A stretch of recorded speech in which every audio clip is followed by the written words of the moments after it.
Так, на сегодня в республике проводится по тушению 72 лесных пожара на общей площади порядка более миллиона квадратных километров.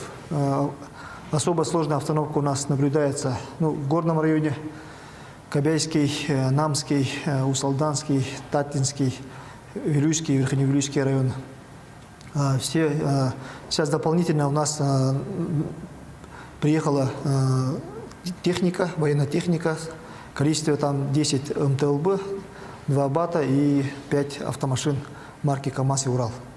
Сейчас планируется направление этой техники Намский район для усиления и тушения пожаров на территории Тастасского наслега. Сегодня вечером переброску планируется.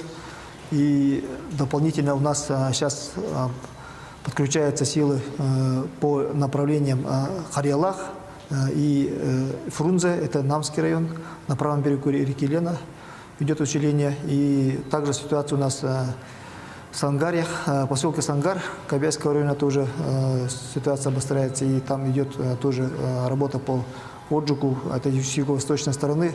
На этих территориях у нас ветер достаточно порывистый, и вчера, и сегодня направление ветра и скорость ветра не меняется, соответственно, это создает определенные сложности.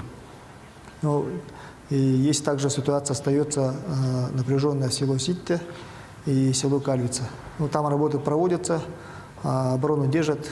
И также в горном районе у нас село Кюрелях, село Бескёль и село Ортосурт, Кептин, там тоже обстановка тоже достаточно напряженная. Работы постоянно в круглосуточном режиме проводятся. И все силы мы задействовали, но работа продолжается. Спасибо за информацию.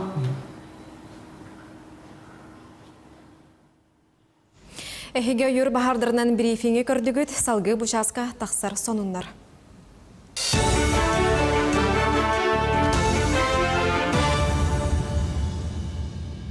Республика правительства Гарбастыки вице-премьер Дмитрий Бердников салаячылах сухал рабочий бөлөктөрелинне. Бутугунан бүгүн Илдар Ханайсен Николаев сухал штаб очараттак муньягары хитиннерде.